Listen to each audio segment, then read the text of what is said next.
There we Hey go. Mo, Hey, Ricky. the doctor is in. Yeah. Yes, yes, we are. The doctors are in. The breasties are in the house. We're back for another wonderful episode of The Doctor is In. And we're talking about a subject that hits home for me and for many folks in the Black community, especially, right? Diabetes.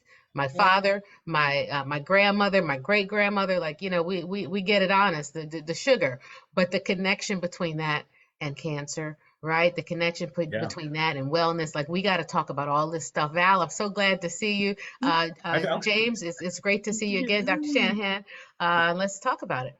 Let's talk about it. I know, this is one of Val's, Mhm. favorite things to talk about. Yeah. And we have our buddy Jim to tell, kind of give us, because he's done so Mhm. much research in this space with triple negative and it's a problem. And I think one of the Yeah. things when I was kind of researching this is that there's so many Black people that are walking around with undiagnosed diabetes, right? Yep. So you may or may not have it, and then you get cancer. Mhm. So you don't know what came first. And then you get cancer and they start you on chemo without testing for your A1C. So now you get diabetes after you've been on chemo for a minute. So you don't know whether it came from the cancer, it came from the treatment, Right. or you had it already, Mhm. right? And we're not That's walking true. about it. And frankly, diabetes in itself is a killer, Oh, it's the slow silent killer. right? So there's so Tell much. us why. Yeah, Can we why? talk about that, the slow silent part of things? Because I think everybody believes that if you have a condition, you'll know it, right? And they don't Yep. realize that things like hypertension and diabetes are things that are just happening in the body, then slowly but surely. Right. But why Yeah. why is that? Yeah. And if you would introduce yourself and tell us a little bit Yeah, about what you yeah. do, it's great, Jim. Sure. And thanks again for taking time and allowing me to come and join you in this conversation where we're sort of evangelical about it. We think it's a really important topic that is under the radar screen for most of the industry and many doctors. But it really needs to come out. People need to be talking about this. It's super important. So I'm Jim Shanahan. I'm one of the co-founders of Syndev RX. We're based in Cambridge, Massachusetts. We're a drug development company. We have our lead drug asset is called Uveximostat, and that is in 2 phase 2 clinical studies right now in breast cancer. So we're testing a triple negative breast cancer in the first, second, and third line, and that's in combination with eribulin, and we call that the ARETHA-1 study. So if you want to learn about that, you can go to aretha1.com and you'll see the study details, and there'll be a link for anyone who's interested to go to speak with the investigators over at Memorial Sloan Kettering. So that's in partnership with Memorial Sloan Kettering in New York. And then the other study is called the Amelia-1 study, and that's HR positive, HER2 negative with the PIK3CA gene mutation.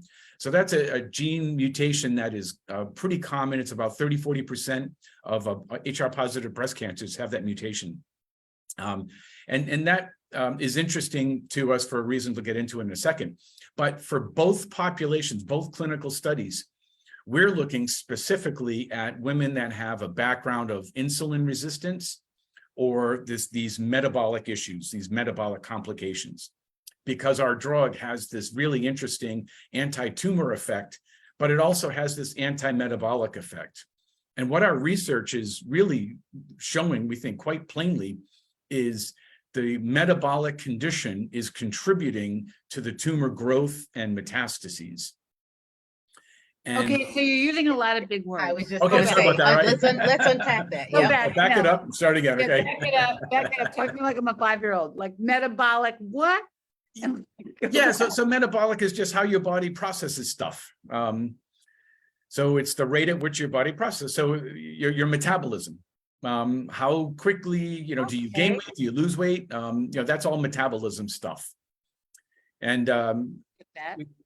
when that sign kind of goes sideways and people start to put on weight, that's usually reflective of a slower metabolism. So a lot of women, postmenopausal women, put on a lot of weight, as do men who, as they get older. It's because your metabolism slows down. So you eat the same, but you're not burning it the same. So you kind of collect it. And we call that belly fat, right? And then the other sort of it is it can be induced through drugs, through treatment. So, and this is what Ricky and I were talking about a little bit earlier. On triple negative breast cancer, the treatment for triple negative breast cancer is frequently things like adriamycin or a cyclophosphamide, or one of the platinums, and you might get one of the taxanes, or some cocktail of that combination.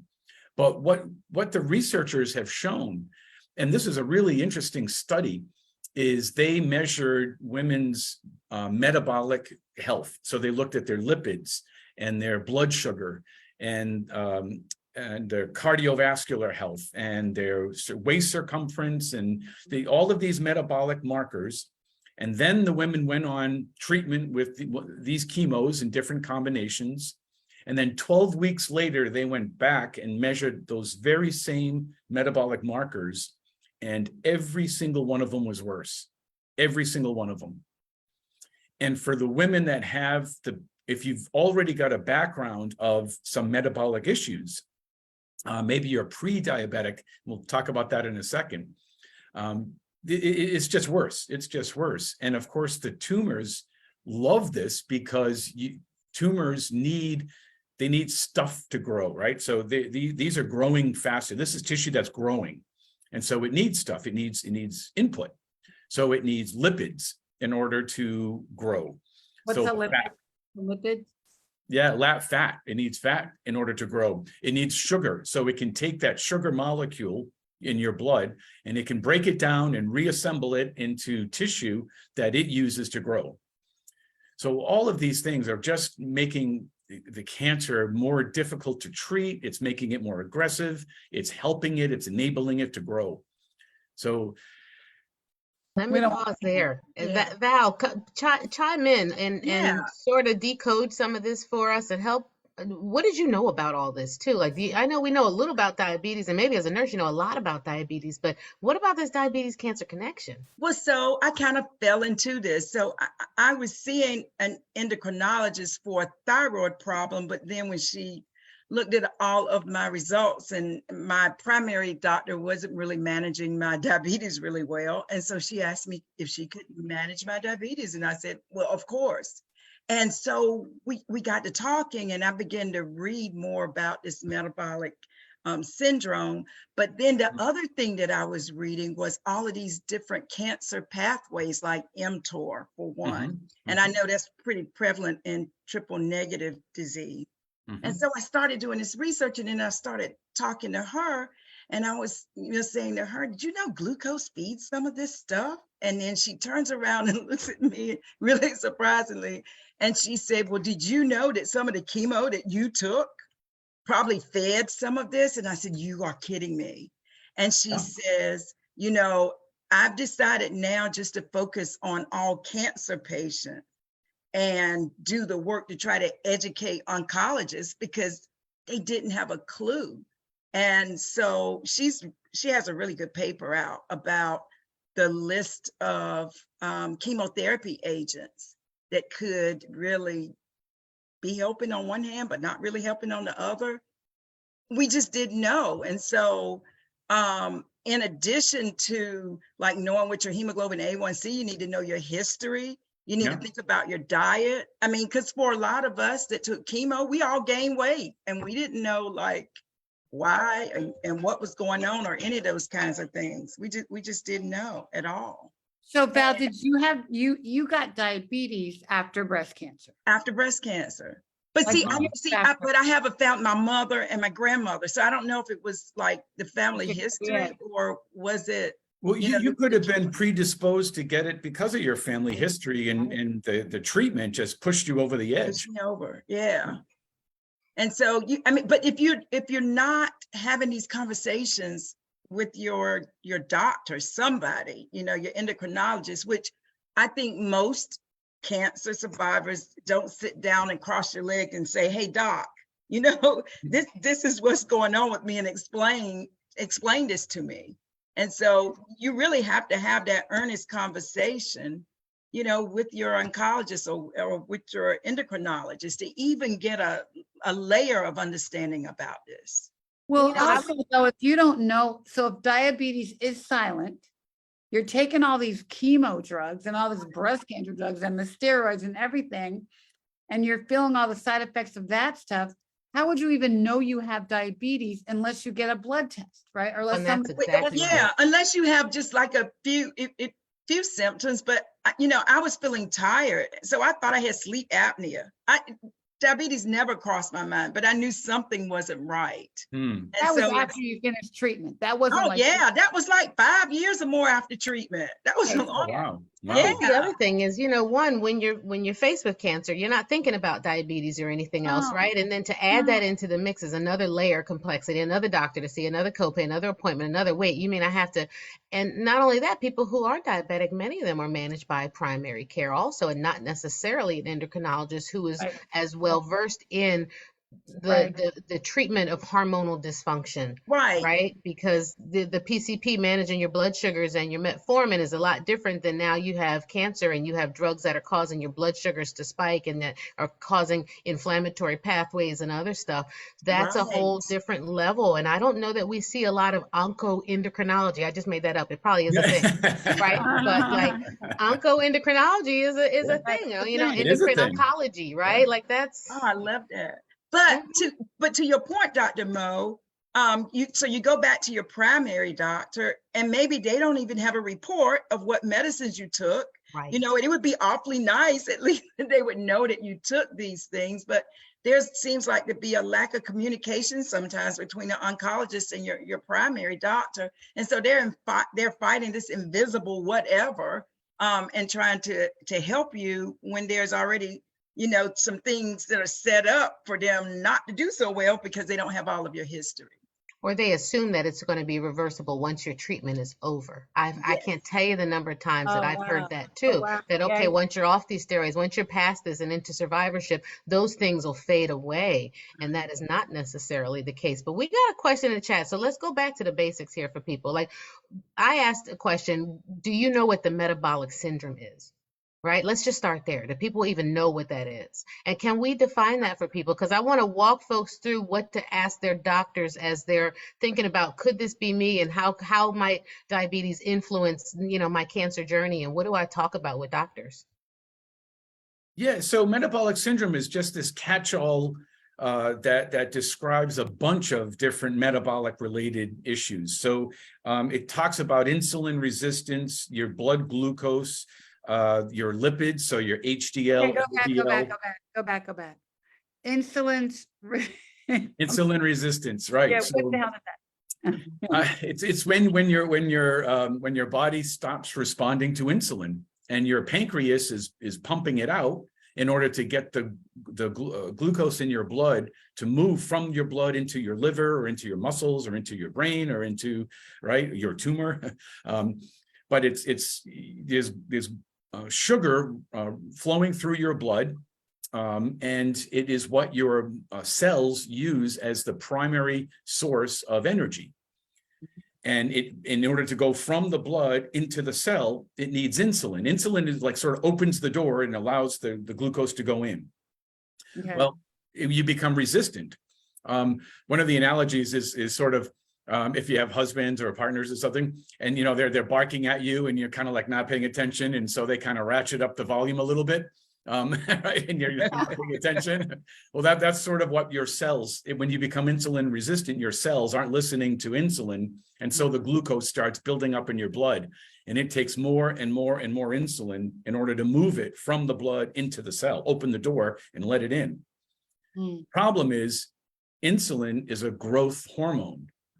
And if you've got a tumor, if you've got cancer, then it's telling the tumor to grow. Tumors have insulin receptors on them, and it's allowing the glucose to go into the tumor. So now the tumors are getting all of that delicious sugar, and it's telling them to grow.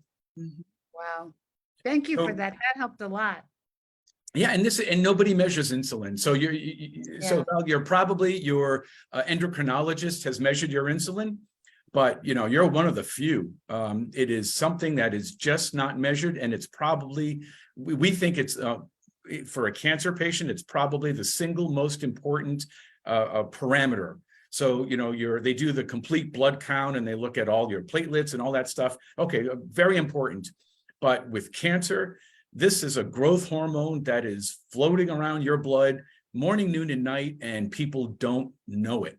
Yeah. And what's more important is once you know it, you can do something about it. If your insulin level is normal, you're good, right? You're good. But if it's high, there's stuff you can do about it. You can do it like starting today, but you got to know. Yeah. Yeah.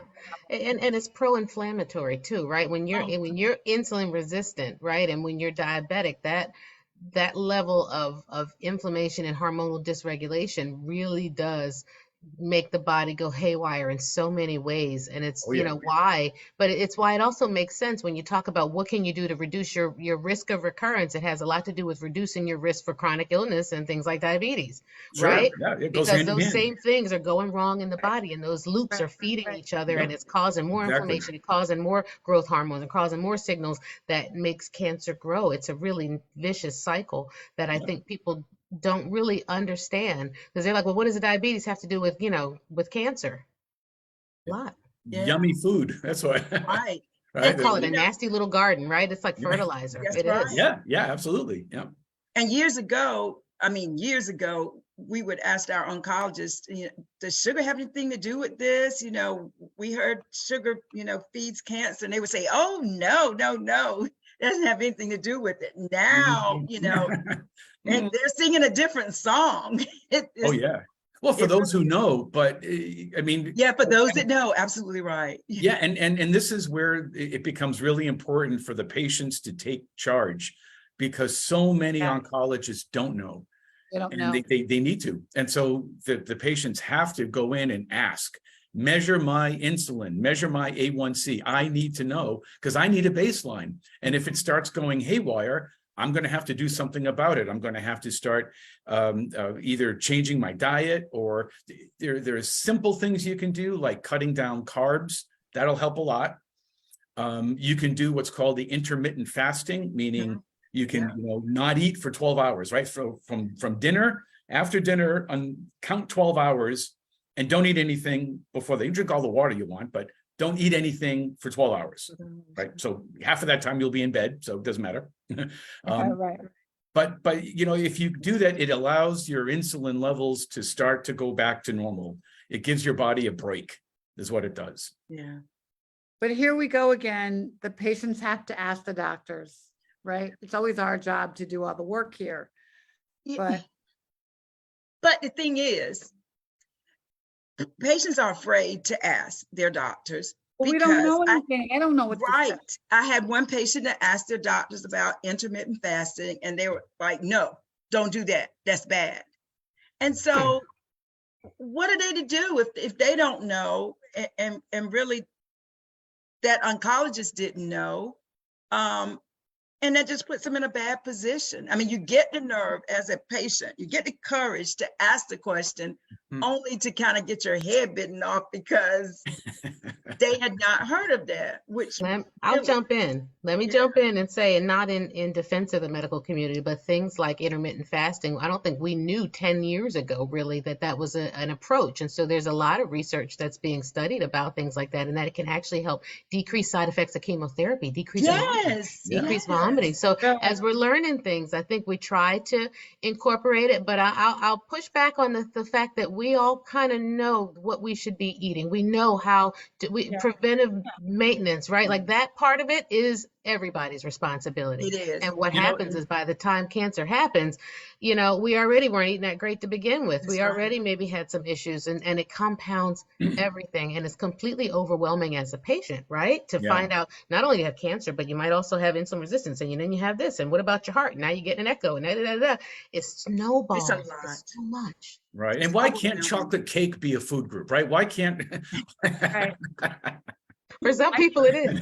I know, right? Ice cream is one of my food groups. It's one of my favorites. Yeah, and that's why it kind of helps to help people that specialize in this, because when I saw the endocrinologist, and I've been begging my primary doctor, I hate sticking my finger. Yes, I'm a nurse. I hate needles if I got to give myself a needle. And I kept telling her this, I'm not going to be compliant. Yeah. And there are wonderful tools there that you put a little tab on your arm, and you download the app and it checks your blood sugar. Please Yeah. let me do this. And she said, no. And so the endocrinologist helped me to take control of my diabetes with baby steps. Yeah. Yes, I want you to use this device so you can check your blood sugar. Now, Valerie, every time you eat, when you finish eating, I want you to walk around your house for 2 or 3 minutes. That really helps. You don't think that it does? It will help. It's just little things that I knew I could do. And it's not like you said, Dr. Mo, all of this, that you're so exhausted and overwhelmed with information, you do nothing. And so just the little things, I think, empowered me to want to do more. If I can, I wanted to circle back to this question about intermittent fasting and doctors pushing back on it. And to some extent, there are patients who may have advanced cancer and they're afraid that they're going to become cachexic, right? That's that wasting at the very end stage. And so to advocate for the doctors, they're afraid of that. So they're trying to keep the patient's weight up. What they're not appreciating is that you can have a lot of fat tissue and poor muscle tone and weigh a lot, or you can have a lot of muscle and a little bit of fat and weigh the same. It's the balance between muscle and fat. It's not just gaining weight. And most oncologists don't think about that. They don't think about the ratio of muscle, lean muscle to fat. They just want the patient to gain weight. So when they say intermittent fasting is bad, what they might be afraid of is the patient losing weight. Don't starve yourself, right? Because you know, you do need protein, you do need some level of carbohydrates, you do need fats, you need all of those things, zinc and vitamins and trace minerals in order to heal. You need antioxidants in order to kill off the damaged cells that chemotherapy and all these drugs cause. And so there is a fear that if patients aren't eating, they're not going to do as well and their bodies will deteriorate because the treatments themselves are pretty toxic. But, you know, I think it's one of those things where doctors need to learn how to say, let me do some research on that, or let me touch bases with my endocrinology colleague and let me find out what's the scoop. Let me get the latest for you on this and circle back. Right. And so in your list of questions, when you meet with your oncologist, if you don't get a satisfactory answer, you jot that one down and you ask that nurse, right? There's a navigator, there's a nurse, there's an oncology nurse that you can then go to who can say, you know what, Dr. So-and-so didn't have time because they were going over your pathology or talking about your chemo or this or that, but let's look into these things, you know, and it's a great place for the support groups as well. But yeah, it's hard, I think, when as a doctor you don't know something. It's not something you learned 15, 20 years ago when you were in medical school. It didn't exist. Even today. It's up to us to keep up with it, though. It is. Well, even today, they're not teaching it. Right. Well, do we want to think about preventing getting diabetes? So if you get diagnosed with cancer, should you, as part of your treatment plan, think about preventing getting diabetes or taking something almost prophylactically to prepare you for it? You know what I mean? And I think Val and I were talking about that the other day a little bit, but is there something you should be doing as part of, so your treatment plan is X rounds of chemo, TAC, whatever the things are, right? Should you be doing something at that point to prevent the onset of diabetes? Or is There that were studies looking at things like metformin, right? And whether or not, I know that there's I want to say the Women's Health Imperative that really looked at a large number of women taking metformin to try to reduce or try to prevent cancer recurrence and trying to do that during treatment. The tricky part is that many of the drugs, the steroids, other things, cause the blood sugars to be elevated. And so, you know, how do you navigate that without making a person without bottoming out their blood sugars and things? It is a tricky balance, but you know, Ricky, it's a really great point. Like, how can we manage and account for this and get people within those normal limits? It should be through their diet, ideally. through their diet? A lot Diet can be and done. exercise. Yeah, diet and exercise, it works.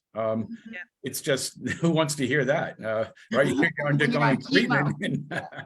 Yeah, you had cancer and now you have to work out too. Like, but I mean, I think that we have to be, I mean, I don't know. I was in great shape when I got cancer. So So I don't know how that even plays a role, But especially. diet and exercise, I mean, I think we talked about this the last time, about all these wonderful studies about exercise, and some of it even were better than some of the chemotherapy agents, you know.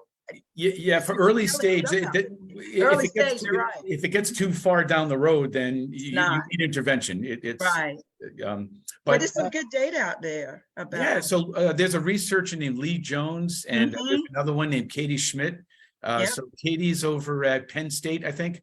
Lee Jones is at Sloan Kettering, Kettering, Sloan yep. Kettering, and they both look at this resistance training, not just it's not cardio, you know, like taking Right. long walks or jogging or something, but they're doing resistance training and they're trying to build up some muscle tissue.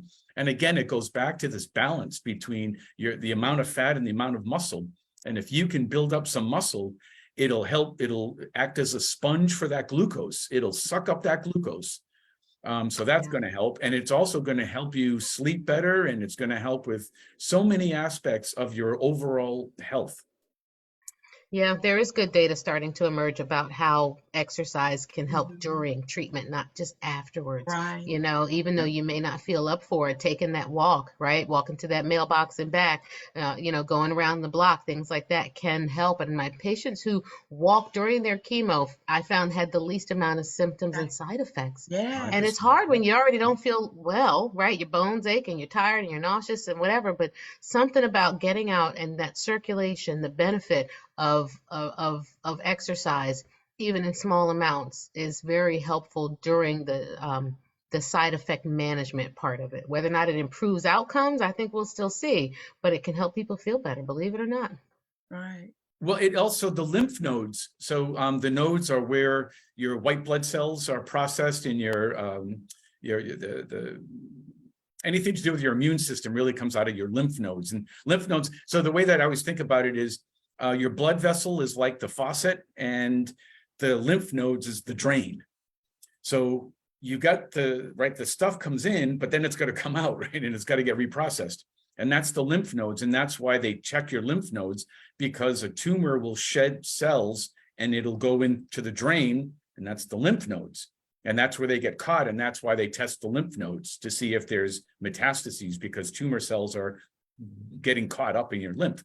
But the lymph doesn't have pumps. It's movement that causes that lymph system to move.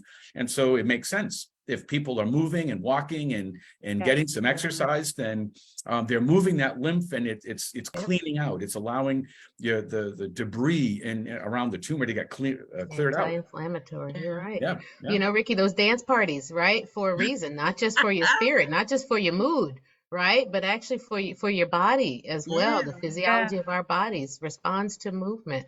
Let's circle back, because we got a lot of people who are in our chat talking about sort of how do you ask your doctor? How do you have that conversation if you have diabetes in your family and you got diagnosed with breast cancer, and nobody's really talking about that part of the family history, because we're so focused on the cancer history to get the genetic testing, right? That's where we go. Family history is all about genetics now to get the mutations. How do we have that conversation with your doctor? Well, Val, you did it. How'd you do it? Well, I was concerned that I wasn't controlling my diabetes, and I was afraid that I would have to take insulin. And the fear made me have the conversation. The fear of having to give yourself a shot took you. Yes. Yeah, that scared me to death. Mm-hmm.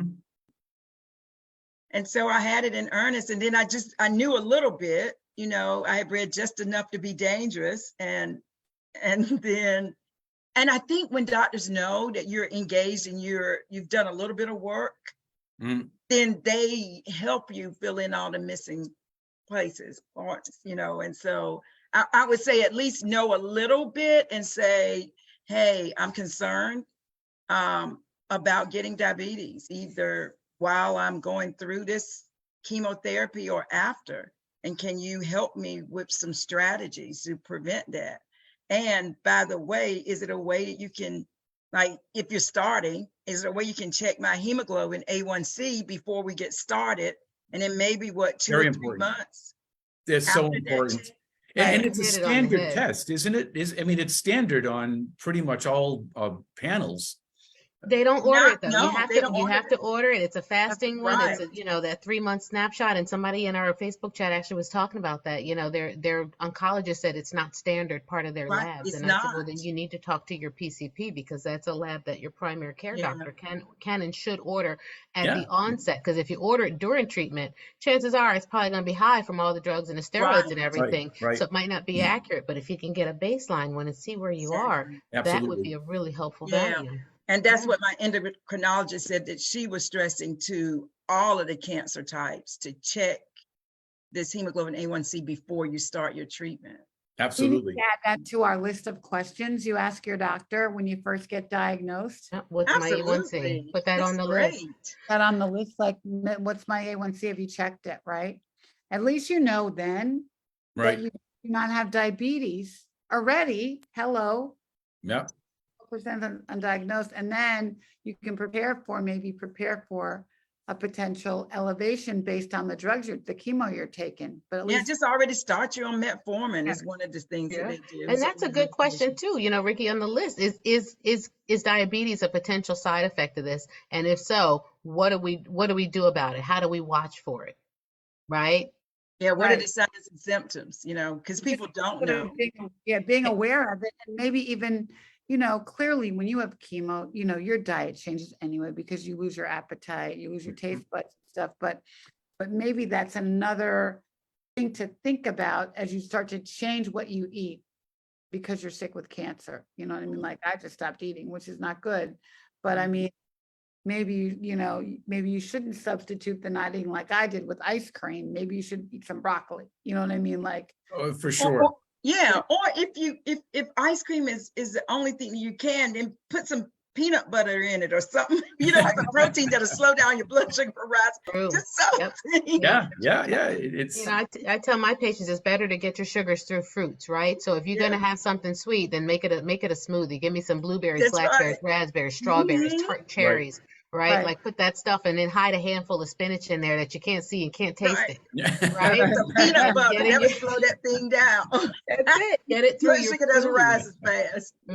Get the sugars through your fruits because the artificial sugars and the processed sugars are worse for you. And some people are afraid of even having fruit during their cancer journey. But it speaks to the need, I think, to have a dietitian and a nutritionist as part of that team. 100%. Yeah. And that's part of the question list too, Ricky. Is that available? Can I speak with someone who can counsel me on my diet?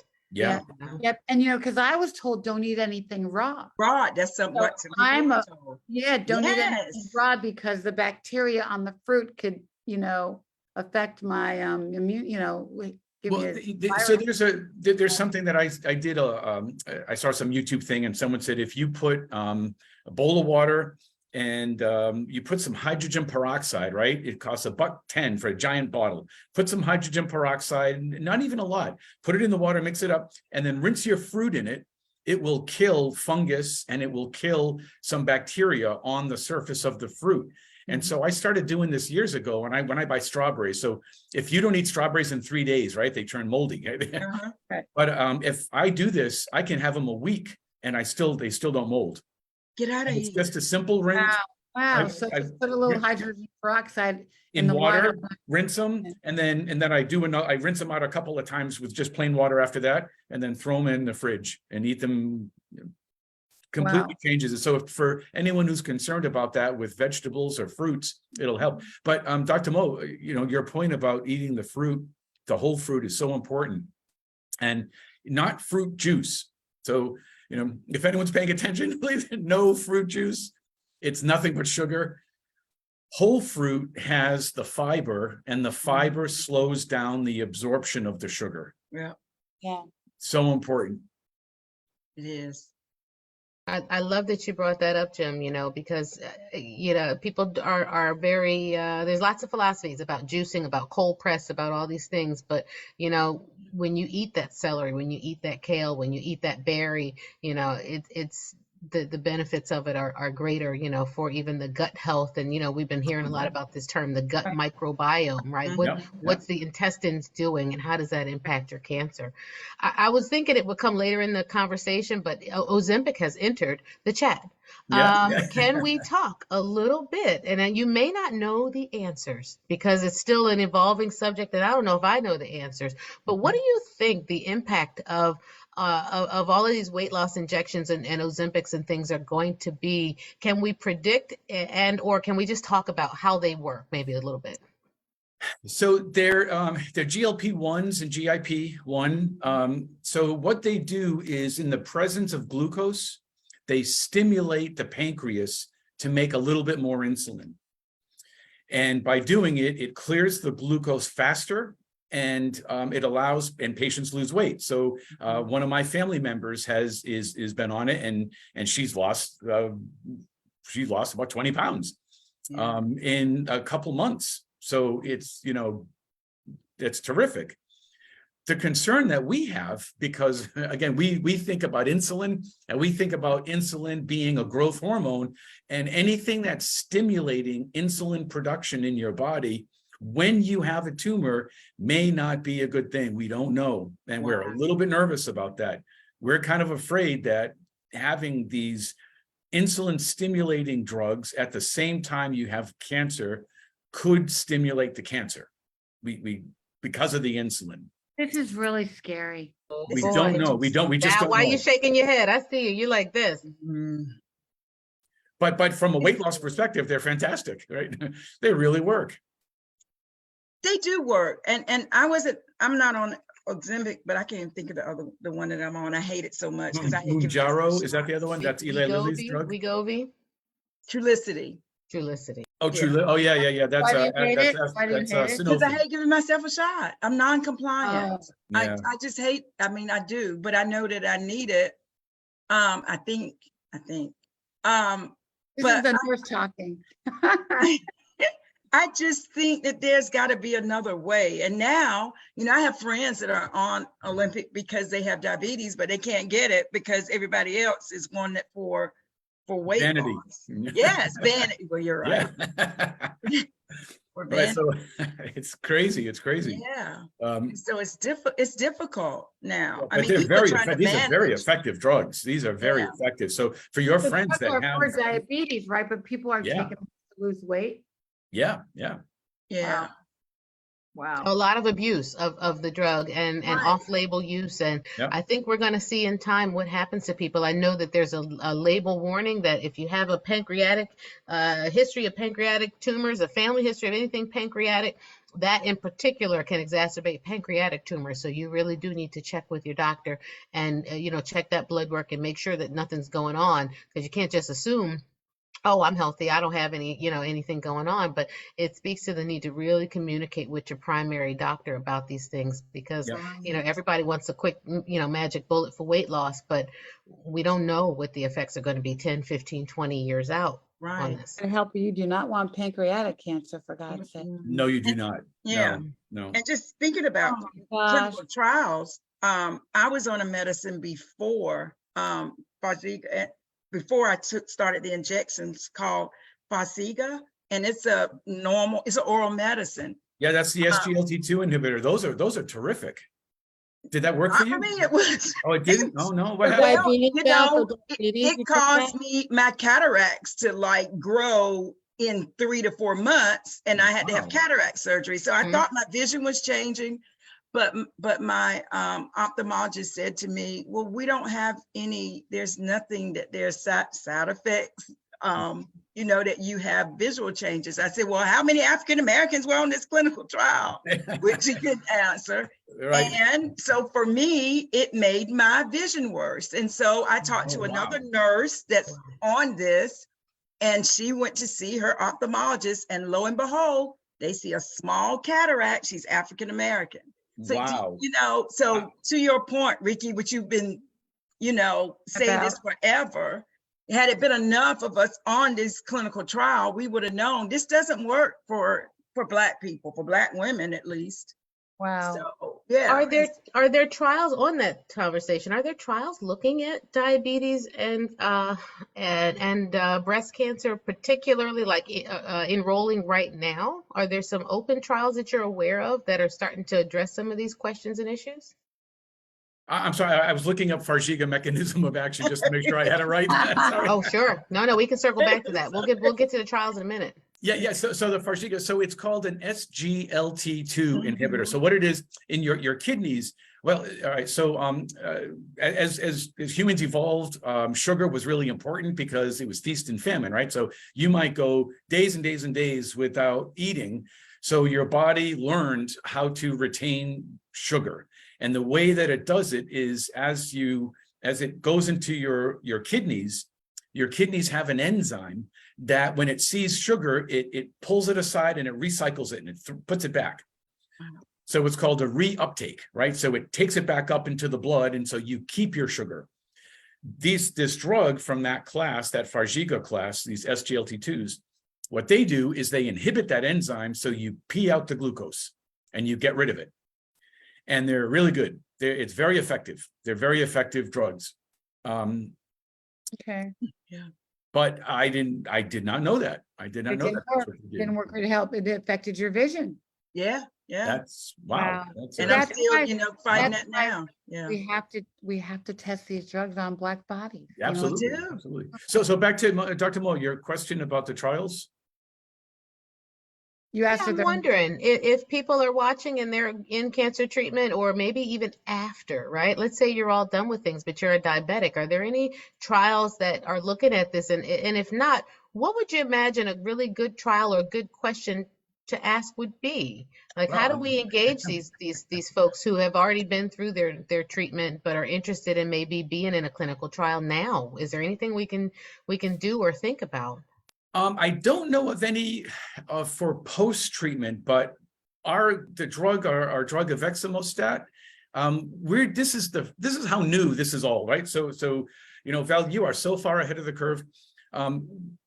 We're the first treatment to go into the clinic looking at, and we're going after pre-diabetes, women with breast cancer and pre-diabetic. So they've got the high insulin, but it's not overt type 2 diabetes yet. And that's who we're targeting because we're all about the insulin, right? We know insulin is a bad actor in particularly in cancer. And so our drug has this anti-insulin effect and an anti-tumor effect. So, the combination of effects plus the standard of care, that's what we're testing. And one of the trials is HR positive, HER2 negative for women that have the PIK3CA gene mutation. And then the other is the triple negative, and that's over at Memorial Sloan Kettering. We're doing that with the folks over at MSK. But for both, we're looking at this intersection. We're really trying to show, we really want to show, and it's funny because we talked to the big pharma, right? We talked to all the people, names and we've been telling them this for years. Guys, you got to be paying attention. And they say, oh, isn't it clever that there's this patient group? And we're like, it's not clever, it's catastrophic. I mean, pay attention. These patients need help and start measuring their insulin, start measuring their glucose, start paying attention. Wow. And they've noticed the correlation, the new meds that are targeted are really the ones that are causing a lot of the problems. So, I mean, Yeah. when we talk about personalized medicine, and it's great, but Right. then, there's a lot of problems. So if you take a taxane, they're going to pre-dose you with the steroid in order so the taxane, you can tolerate the taxane. Right. And so for triple negative, that's so common, right? I mean, taxanes are some of the backbone treatments. Same with the platinums. Right. So Cilaplatin or carboplatin or any one of those, right? Yeah. The side effects, they're going to give you steroids in order to kind of power your way through the side effects. Carboplatin is what saved me, and carboplatin is just, came out of SABCS saying it's a great drug for TNBC now. All right, you guys, gosh. So this is kind of a mess. Usually I can put a clear path of how to get out of something. This is a mess. Yeah. And so I think, I mean, let's break it down. Like, what can people do? How should we even be thinking about it? So I think the most important thing is know if you have diabetes, whether you have cancer or not. Yeah. I mean, if people are walking the streets undiagnosed with diabetes and they think they're healthy, that's got to stop people. Yeah. Go to the doctor, get the blood test, ask for the A1C. Yeah. And don't wait till your next checkup. Just go get the blood test. Yeah. And at least know what you're up against, because you don't know when you're going to, or if you're going to get cancer. Hope to God you won't get cancer, but you could have diabetes just by itself, for God's sake. Yep. And can we talk a little bit real quick about some of the Yeah. signs and symptoms of diabetes? There are Yeah. signs, they're a little later, but Yeah. you know, you should be aware of those. Val, you want to run down that list for us? Well, I mean, the three cardinal ones, the increased thirst, increased hunger, and it's one more, increased weight loss. So weight Those loss, three. Frequent Increased hunger, urination. frequent urination, that's Yep. it. so So I had none of those, Mhm. but I was tired and sleepy every day. Yep, you're getting up peeing all the time. You're tired, you're Yeah. sluggish, you're losing weight. Those Yeah. are signs that you might have diabetes. Mhm. But people Well, pass that off as something else, you Well, know? that peeing and thirst is your body trying to rinse the glucose out. That's Right. what your Right. body's Yeah. trying to do. So if But a you're lot of getting people up say in the they middle of the night to exercise, go they to the drink bathroom, water. Yeah, and they're going to the bathroom, yeah. you're going to the bathroom in the middle of the night more than one time, more than, like, you need to go check this out. Mhm. But I think everybody should get the test, because you may not have a symptom. If you have a family history and you know how many Black people have diabetes, they may not call it that. Grandma calls it the sugar, right? But you may have to say something, have some type of symptoms so that your doctor can code it so that your insurance will pay for it. Otherwise, you might be paying for hemoglobin A1C. Okay. Sit out of Yeah, pocket, that's the so- only thing. so Dr. remember Mo, is that one. typically how it works? That you have to have a code for it or You something? do, and I mean, it's self-report, but I think you got to have a family member, you got to have some symptoms, you got to have a reason to be checking some of these values. It's just like if you go and ask for, I want to check all my vitamin levels, like that's not part of any standard panel, and you're going to end up paying out of pocket for those things. But if you say, hey, listen, diabetes runs in my family, or, I've been feeling really tired lately and just peeing a little bit more, right? Like those are automatic reasons why someone would order that test. Right. Mhm. And so sometimes you got to do what you got to do to get the information you need to get. That's all I'll Yes, say you do. about Yes, that. you do. Yeah. No You- question. No question. But that's number one, okay? That's ground zero. Like, I keep saying, be the CEO of your own health. That's right. For something bad to happen to you. And so here's an opportunity where you can take control and do something to go to check to see if you have diabetes. Okay. So we check for diabetes. Guess what? We have it. Mhm. And then here comes breast cancer or colon cancer or whatever cancer, Yep. but here comes breast cancer. So now what? Now what do we do? Get your team. Make sure that your team consists of, if you're getting surgery, your surgeon, a medical oncologist who treats cancer with medicine, your primary care doctor should be somehow involved and in some sort of if they're in a different system, how are my records getting to my PCP? A nutritionist or a registered dietitian, someone who can counsel me on what I should be eating and, kind of how to manage that, and quite possibly an endocrinologist. They're a little bit like unicorns. Sometimes finding one and getting an appointment to one can take months and months and months. Yes. But if you ask early, 3 months later, you'll eventually get in to see one. And maybe sometimes we can, people cancel all the time and you get bumped up. But you need to think about your team, not just for your cancer. And this is a good thing, I think, for anybody with any chronic illness. Your team is more than your oncologist.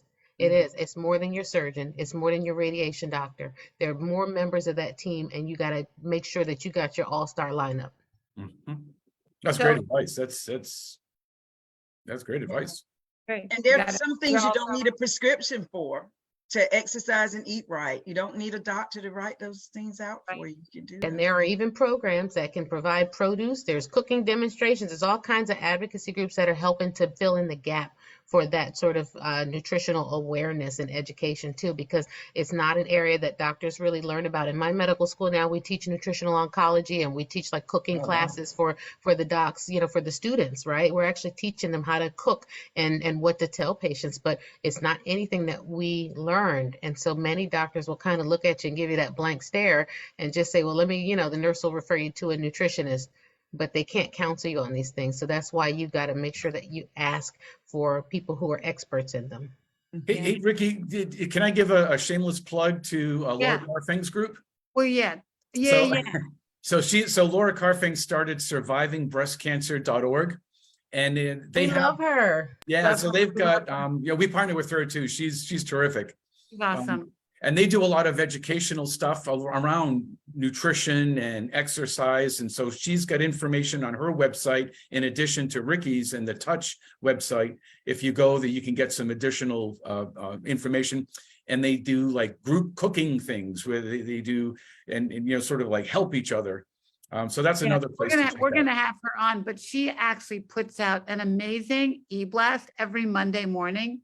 Oh, really? Surviving breast cancer, yeah, and it's phenomenal, but she has all kinds of really, really great tips, really great tips. So can we go back to my thing though? So I'm trying to be like anal about this to help people. Like, so if you have diabetes and you get breast cancer, we're good. You go to your team. So what if you get breast cancer, but you don't have diabetes, but you still need to get that A1C tested Sure. before you start treatment so that you can monitor your diabetes through your treatment, right? So that's again, another conversation with your care team so that at least you're watching for it. Yeah. Yeah. Right. And I think it helps to bring, and I don't mind sharing like the article with you, because if you go to your doc and they kind of look at you like, why do you need a hemoglobin A1C, and you really can't articulate it to say, listen, this is this article, and these doctors really endorse checking your blood sugar, before we start the medication. And don't you want me to get like the best care that I can get and be able to tolerate my medicine? I mean, you may have to, put a sad spin on it, but most doctors won't say, oh no, you don't need that. They'll actually help you with that, I think. Well, and if you're part of a clinical study or clinical trial, they are going to check that. It will be part of your standard blood panel. They will watch your A1C from baseline right through treatment. They will. That is almost always part of the standard panel that they will monitor. Right. And that was going to be my next thing on my list of things is, so how can people get into your trials? Like, what do we need to do? And I didn't put it in the chat before, so I really want to make sure. Yeah, so we have websites for both of them. So if you live in the greater New York area and you have triple negative breast cancer, you can go to the aretha1.com and you'll see the website, and there's a link, and you can link right to it. It'll take you right over to Dr. Iyengar, who's the principal investigator there. And Aretha1 the number, Aretha1 the number. Okay. Is that like Aretha Franklin? Yes. Just checking, because I want to make sure. I also put a link for clinicaltrials.gov. There are some actively accruing and soon to accrue clinical trials. I just put in breast cancer and diabetes, and then saw what came up. There's like 75 different things. Some trials are closed, some are open, some are not yet recruiting. But I just put it in the chat as a resource. But I would love to what do you hope to find? What do you think you'll find out of this trial, Jim? Well, we hope if we control the insulin, if we can lower patients' fasting insulin and get them more insulin sensitive, that the chemo that they're getting in combination is going to work better, and that the side effect profile is going to be better, and the drugs will work better, and they'll be able to stay on the treatment longer before progressing. And so all of the work that we've done leading up to the trial suggests that that's going to be the case. But until you do it, we don't know. That's what we're testing. So you really could have had a really good drug, but because of all of the insulin problems, it kind of canceled out some of the effectiveness of it. Absolutely. It's wow. And when we talk to pharma, that's one of the other things we tell them is that in the studies they're doing, patients that are undiagnosed diabetic or pre-diabetes, right? So their insulin is high, but their glucose looks normal. But in order to maintain that good glucose, their insulin is like screaming high. Mhm. So those patients are probably messing up clinical studies or treatments Wow. because the insulin is just telling the tumors to grow. It's a growth hormone.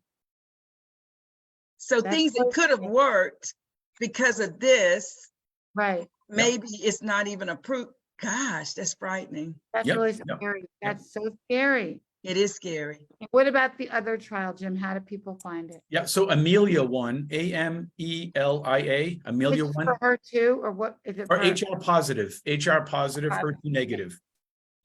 And that's with that gene mutation, the PIK3CA gene mutation. So it's standard right now for once there's a biopsy, they're going to test for it. So, people should know their PIK3 status. Mhm. Okay. For metastatic disease or for early? Metastatic. These are both Ah, metastatic. okay. Both studies, thank you. Both studies are Yeah. metastatic. Because I was going to say for early stage breast cancer, we're not necessarily checking for PIK3A mutations, but Right. I think it will become much more standard of care, like quantifying HER2 and other things. But these are, for metastatic. Perfect. So this Wow. is Amelia 1, Amelia 1. Yep, amelia1.com. Okay. And again, there's all of the sites. So we've got Toledo, Ohio is open. We have 2 sites down in the Miami area that are open. We have California. So we have Hoag, which is in Newport Beach, but we have Cedars-Sinai about to come online. Loma Linda is about to come online, and we have Nashville. We have Vanderbilt is about to come online. Right. So we're just getting those sites. We're at the very end of getting those sites open. How can people reach you? Through patients, we probably shouldn't talk to patients. I know. The FDA doesn't like that. So I'll have them reach out to me. If you Okay. want, we'll figure out how to refer them. So if you Okay, would- sure. And if there's something, if we know stuff, we will look. We're all about spreading the word. We're in this to help patients. This is why we do this, and we want patients. We think this is so important. So we have resources on our website about diet and exercise, and we think it works. Diet and exercise work. So what's your website, and do you have the social media, Twitter, et cetera, that people can follow the company and look for some of this advice and kind of get, So syndevrx.com is SYNDEVRX is our website. And actually, if anyone is a social media person, we're looking for an intern right now for social media. Got that one, Mo, or do I need to do that one? SYNDEVRX. syndevrx.com. I should know that. Done. So the take home here for everybody, one is know your numbers, right? Know your body, know your family history, and know those numbers even before you have, a cancer diagnosis. As part of your routine checking up with your primary care physician, they should be screening you for a couple different things because sometimes you won't have any symptoms.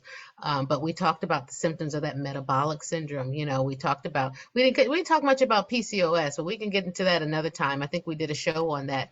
But when you're talking to your doctor about all the different stuff going on with you, how long your menstrual cycles are, how are you peeing, are your bowels moving, and what's in your family, all that stuff matters. It matters before cancer, during cancer, after cancer. So find out those things and then start to look at a diet that can help you to reduce those numbers if you find you are high. If you're pre-diabetic and your A1C is more than 5.7, right? 5.7 is actually you're on the cusp of diabetes. So, if your A1C is more than 5.5, I'll say you need to be looking at some lifestyle changes, right? And talk to a nutritionist. And your insurance, if you have insurance, should cover at least a couple consults. And there's a lot more virtual services now that are offering nutrition consults, dietary consults remotely, thanks to COVID, something good that came out of COVID. Well, you guys, we need to be looking at lifestyle changes anyway. Yeah. Most of us aren't doing the right things by our bodies, sick or no sick, cancer or no cancer. And it goes back to what I say about be the CEO of your own health. Start thinking about your body and what you're putting in it. And, you know, It's true. think, I mean, and everybody wants to eat the fried chicken and the ice cream, I do. So just do it in moderation, do the right thing by your body, and maybe you can prevent some of these horrible diseases we're talking about. Yeah. I don't know, we don't have to get there, but I think we all just need to be more conscious of our health. Yeah. And more conscious of, it's fun. I was talking today about somebody about working out. And she's like, why do Black people work out? They work out because they want to look good. They're not thinking about being healthy. It's more about wearing the bikini, Yeah. tight dress, or it's not about, but are we really thinking about when I eat this thing that I'm about to eat for dinner, what's it going to do to my insides? And then over time, if I eat it every week or every Friday or whatever that is, Right. so that's my preachy moment. I'll shut up now. Well, Dr. Volk, it's good advice, I mean, everyone has to, across the board, at all ages too. So Dr. Mo, you said something about PCOS. Anyone who's interested or anyone who is suffering or knows someone who's suffering from that, if you just Google PCOS and insulin, I think you'll be shocked at what you see. How do you spell that? It's PCOS. Yep. It's Oh, polycystic Got ovarian. it, Jim. Yeah. Mhm. Okay. Yeah, and we got to talk about it because a lot of people are struggling with it. They're undiagnosed with it. They're having heavy menstrual cycles and lots of pelvic cramping and lots of weird things going on with their bodies. They got hirsutism and things, and those are all symptoms of polycystic ovarian syndrome, which puts you at higher risk for diabetes, and it puts you into that pre-diabetic category. And that's something that is largely untalked about in our community as well. We talk about the diabetes part, but not about the pre-diabetes and what that looks like and how did we get to this state. And PCOS is definitely one of those precursor conditions that should be on folks' radar. Yep. Another disease? God. Yeah. Well, it's already out there. Just if people are aware of it, then they can do something about it. Once you Yeah. know, it's like, okay, now I know what it is. Now I know the questions to ask. I know I got to go talk to someone about this, right? You've got a place to start. Right. Yeah. Right. Some people are asking about some other locations for the trials, Cleveland Clinic. So I just told them to email me and we'll try to get them information. Okay, great. Sure. So, wow. So, wow. Yeah, got to eat to live, not Yeah. live to eat. Yeah. That's And right. you got to move and you got to be in the know. You can't stick your head in the sand on this one. Right. Because Right. we do that too often. We just say, oh, I'm fine. I feel fine. Everything's okay. And, next thing you know, boom, we wake up and we got the same stuff our grandmamas had and the same stuff our mamas had. And, it adds up. Yes. And so the best way is to just start to tackle it piece by piece and know your numbers, know that information, because cancer can happen to anybody. And then you could be dealing with a lot more on top of chronic illness. Yeah. Right. Know Right. your story, know your history, That's it. Yeah. Well, excellent advice. That is about as good as you're going to get from an advice perspective. Yeah. And Thanks. on that I'm note, gonna put Laura's organization here. If you sign up for her Monday Eve Blast, she gives really, really great information on the show. Yep, if you're newly diagnosed and watching and you would like to have nutritional support, there are a number of groups that offer that as well. I know Unite for Her is one of them. If you're metastatic or if you're within your first year of diagnosis and treatment, they have some programs to help get nutrition to you if you live in food deserts or places where you might not have access to fresh fruits and vegetables. So definitely look into that as well. And your local food pantries, right? It's getting to be farmers market season. And so, ways that you can sort of empower yourself and join a CSA. And the earlier you join, you get the discounts. You can go in with somebody and you can split it because it can be a lot of produce. But joining that local CSA at the farmers market can make sure you're getting some green leafy stuff and some veggies in you. And it's just one more thing that you can do to try to be empowered. And if you rinse it in water with a little bit of hydrogen peroxide, it'll last longer. That's it. Wow. Try that. I want to hear back. I don't know if it's only me. We have magic Right. water. I love Yes. that tip. This Saturday, we have Touch Talk. We're doing Touch Talk, 11 a.m. Saturday morning Eastern time. Val be doing some great meditation and we'll Beautiful. top up the talk for breasties who want to meet some more breasties and have a conversation about it. And we have Love Your Bones on Sunday. So look at our social media. Thank you, Jim. Thanks Oh, for my pleasure. Thanks for Mm. letting me join your conversation. And I'm always amazed at the strength and the knowledge and the wisdom that the patients bring to us. It's when we developed the protocol, we went to Laura and her group, and she helped. I think you guys helped us, gave us some input on the protocol Yeah, as well. yeah, we did a little bit. Because it's too. so important that we do this in collaboration with patients. It really is about the patients. And we'll see you at AACR, right? Yeah, we'll see you in Orlando at ARCR in a Yeah, couple. yeah. and We'll keep. All right. Well, we hope it's been relatable and reliable and real. That's what we Yeah. set out to do every Wednesday here on Black Doctor, 6 p.m. Eastern Time. We'll be here every single Wednesday, bringing you content just like this, stuff you need to know, whether you're dealing with cancer or not. It's news that you can use for your life. And we are so grateful to our sponsors and to Ricky Fairley and Val Worthy, the two founders of Touch the Black Breast Cancer Alliance. Y'all are awesome. And breasty love. Yeah. Breasty love. Breasty love. Love you, Val. Bye. Have a blessed day. Bye. Blessed week. Bye. Bye. It's great seeing you all. Great Bye, to see thank you. you. Bye. Bye-bye.